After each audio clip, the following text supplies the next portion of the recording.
नमस्कार मित्रांनो, सुवर्ण फार्मिंग चॅनलमध्ये आपले स्वागत आहे. मेंढी पालनात वाटते की जास्त मेंढ्या म्हणजे जास्त फायदा होईल, पण प्रत्यक्षात जास्त फायदा होतो तो म्हणजे चांगल्या क्वालिटी मेंढ्यांच्या कळपापासून. 50 कमकुवत मेंढ्यापेक्षा 25 क्वालिटी मेंढ्या मजबूत, निरोगी आणि चांगली पिले देणाऱ्या मेंढ्यातून जास्त फायदा होतो. आज आपण याच विषयावर व्हिडिओ बघणार आहोत. चांगल्या क्वालिटी कळप तयार करण्यासाठी काय करावे, चांगला क्वालिटी कळप तयार कसा करायचा, चांगल्या क्वालिटी कळप तयार करण्यासाठी कोणत्या गोष्टीची काळजी घ्यावी. चांगला क्वालिटी मेंढ्यांचा कळप म्हणजे सर्व मेंढ्या विणाऱ्या, सर्व पिले देणाऱ्या, सर्व मेंढ्यांना दूध चांगला असणे, सर्व मेंढ्या निरोगी असणे, यालाच तर क्वालिटी चांगला कळप म्हणतात. सर्वात आधी मेंढ्या करताना स्वतःला विचारा की आपण मेंढ्या कोणत्या उद्देशाने करत आहोत. मटण उत्पादनासाठी की पैदास करून कोकरं पाळायला विकण्यासाठी, किंवा दोन्ही गोष्टी करायच्या आहेत या उद्देशाने आपण मेंढ्या करत आहोत. उद्देश स्पष्ट असेल तर पुढचे निर्णय घेणे सोपे होतात. चांगल्या जातीच्या मेंढ्यांची निवड करणे. तुमच्या भागात वातावरणाला अनुसरून मेंढ्यांची जात निवडा. स्थानिक वातावरणाला टिकणारी मेंढ्यांची जात, रोगप्रतिकारक शक्ती चांगली असणे, वजन वाढ चांगली असणे, जुळे कोकरं देण्याची क्षमता असणे किंवा एकच चांगलं पिलू देणारी मेंढ्यांची जात असणे. फक्त चांगली जात राहते म्हणून निवड करू नका. तुमच्या भागात टिकणारी जात असणे महत्त्वाचे आहे. सुरुवात कमी मेंढ्यापासून करा, पण चांगल्या मेंढ्या घ्या. स्वस्त मेंढ्या मिळाल्या म्हणून कमजोर मेंढ्या विकत घेऊ नका. पहिल्यांदा चांगल्या मेंढ्या घेतल्या तर पुढच्या अनेक वर्षात चांगली मजबूत पिल्ले होतील. मेंढ्या खरेदी करताना तपासणी करून विकत घ्या. तर विकत घेताना काय बघणे आवश्यक आहे?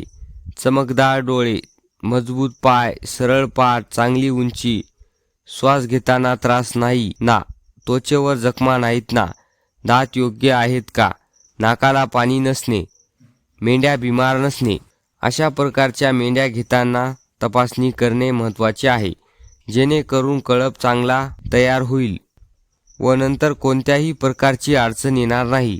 चांगल्या मेंढ्या विकत घेतल्याने चांगले नर निवडणे महत्त्वाचे आहे. संपूर्ण कळपाचा क्वालिटी एका चांगल्या नरावर अवलंबून असते.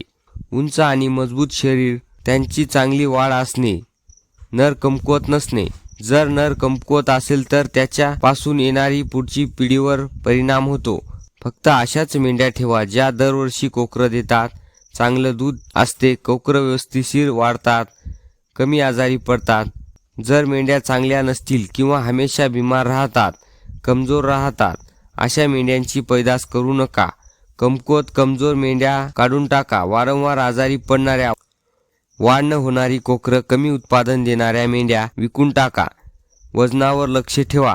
वाढ कमी दिसतात त्यामागचे कारण शोधा. इनब्रीडिंग टाळा. जर 1-2 वर्षात चांगला कळप तयार होत नसेल तर योग्य निवड, चांगले व्यवस्थापन आणि सातत्यपूर्ण मेहनत यामुळे 3 ते 5 वर्षात चांगला क्वालिटी कळप तयार होतो. चांगल्या मेंढ्या ओळखा. प्रत्येक मेंढ्याकडे लक्ष द्या. कोणत्या मेंढीने जुळी पिले दिली, कोणत्या मेंढींचे पिले वजनदार होतात, कोणत्या मेंढ्या आजारी कमी पडतात, कोणती मेंढी कोकराला चांगले संगोपन करते, अशा मेंढ्या कधीही विकू नका. याच मेंढ्यापासून पूर्ण भविष्यातील कळपाचा पाया बनतो. ज्या मेंढ्या वर्षात जास्त आजारी पडतात, सतत खर्च वाढवतात, वजन वाढत नाही, अशा मेंढ्या कळपात ठेवू नका. चांगला कळप तयार करण्यासाठी योग्य वेळी अशा मेंढ्या विकणेही तितकेच महत्त्वाचे आहे. पिलांच्या वाढीकडे विशेष लक्ष द्या. जन्मानंतर पहिल्या 3 महिने सर्वात महत्त्वाचे असते. या काळात वेळेवर पिलांना दूध पाजवणे, स्वच्छ पाणी, हिरवा चारा, मिनरल मिक्सचर, जंतनाशक हे वेळेवर करणे महत्त्वाचे आहे. याकडे दुर्लक्ष केल्यास तर चांगल्या मेंढ्यांचीही पिले मरतील, चांगली कोकरं तयार होणार नाहीत.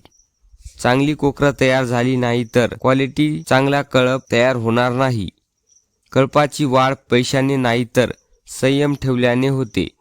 मोठा खर्च करूनही क्वालिटी कळप तयार होत नाही, पण रोजची शिस्त, योग्य मेंढी निवड आणि सातत्य यामुळे साधा कळपही उत्कृष्ट बनतो. चांगला कळप तयार करण्याचे म्हणजे योग्य निवड, चारा व्यवस्थापन, नियमित आरोग्य व्यवस्थापन, मादी निवडक, नर निवडक ठेवणे, यांची संख्या वाढवणे. जर चांगल्या मेंढ्या ठेवल्या तर खर्च कमी होतो, उत्पादन जास्त होते आणि नफा जास्त मिळतो. जर तुम्ही या प्रकारचे कळप तयार केल्या तर फायदा नक्कीच जास्त होतो. आजच्या व्हिडिओत बघितला आहे क्वालिटी कळप तयार कसा करायचा. आजच्या व्हिडिओत एवढंच. तोपर्यंत धन्यवाद.